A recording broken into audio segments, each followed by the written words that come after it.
दोस्तों, आशा है आप सब लोग स्वस्थ होंगे। आइए सुनते हैं आज की कहानी, भगवान की मर्जी। एक आदमी मंदिर में सेवक था। उसका काम मंदिर की साफ सफाई करना था। भक्तों और श्रद्धालुओं द्वारा दिए गए दान में से थोड़ा बहुत उसे मंदिर के पुजारी दे दिया करते थे। इसी से उसका गुजर बसर चल रहा था। वह अपनी जिंदगी से बहुत परेशान और दुखी था। मंदिर में काम करते करते वह दिन भर अपनी जिंदगी को लेकर शिकायतें करता रहता। एक दिन शिकायत करते हुए वह भगवान से बोला, भगवान जी, आपकी ज़िंदगी कितनी आसान है। आपको बस एक जगह आराम से खड़ा रहना होता है। मेरी ज़िंदगी को देखो, कितनी कठिन ज़िंदगी जी रहा हूँ मैं। दिन भर कड़ी मेहनत करता हूँ, तब कहीं 2 जून की रोटी नसीब हो पाती है। काश मेरी ज़िंदगी भी आपकी तरह होती। उसकी बात सुनकर भगवान बोले, तुम जैसा सोच रहे हो वैसा नहीं है। मेरी जगह रहना बिल्कुल आसान नहीं है। मुझे बहुत सारी चीज़ें देखनी पड़ती हैं, बहुत सी व्यवस्थाएं करनी पड़ती हैं। ये हर किसी के बस की बात नहीं। भगवान जी, कैसी बात कर रही हैं आप? आपका काम आसान ही तो है।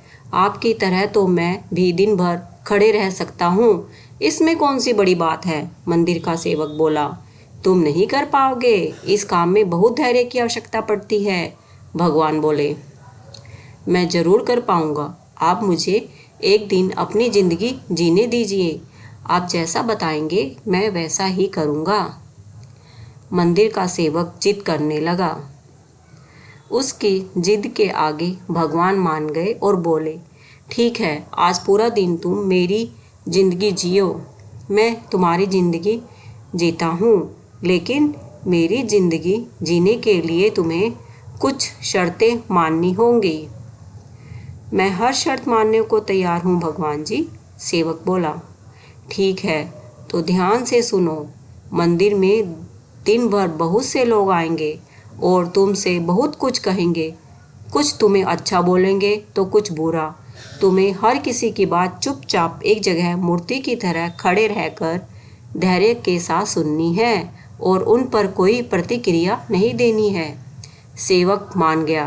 भगवान और उसने अपनी जिंदगी का एक दिन के लिए आपस में बदल ली।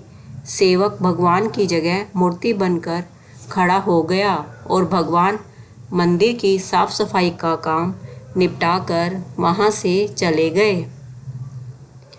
कुछ समय बीतने के बाद मंदिर में एक धनी व्यापारी आया।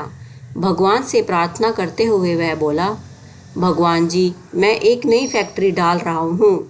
मुझे आशीर्वाद दीजिए कि यह फैक्ट्री अच्छी तरह चले और मैं इससे ज़्यादा मुनाफा कमाऊँ। प्रार्थना करने के बाद वह प्रणाम करने के लिए नीचे झुका तो उसका बटुआ गिर गया। जब वह वहां से जाने लगा तो भगवान की जगह खड़े मंदिर के सेवक का मन हुआ कि उसे बता दे कि उसका बटुआ गिर गया है, लेकिन शर्त अनुसार उसे चुप रहना था। इसलिए वह कुछ नहीं बोला और खामोश खड़ा रहा। इसके तुरंत बाद एक गरीब आदमी वहां आया और वो भगवान से बोला, भगवान जी, बहुत गरीबी में जीवन काट रहा हूँ। परिवार का पेट पालना है, माँ की दवाई की व्यवस्था करनी है। समझ नहीं पा रहा हूँ कि इतना सब कैसे करूँ। आज देखो, मेरे पास बस 1 रुपया है। इससे मैं क्या कर पाऊँगा? आप ही कुछ चमत्कार करो और मेरे लिए धन की व्यवस्था कर दो।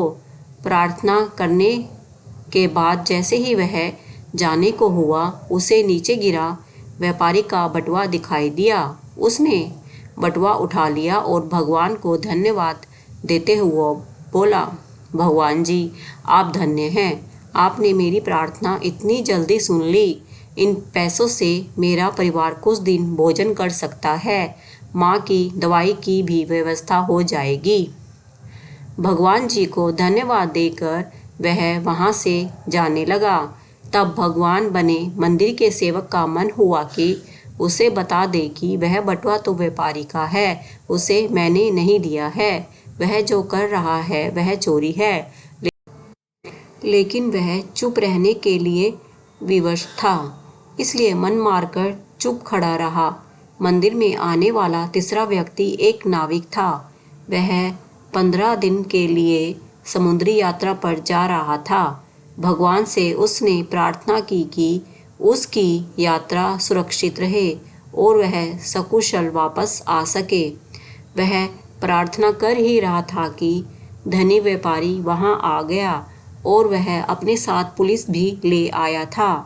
नाविक को देखकर वह पुलिस से बोला, मेरे बाद ये मंदिर में आया है, जरूर इसने ही मेरा बटुआ चुराया होगा, आप इसे गिरफ्तार कर लीजिए।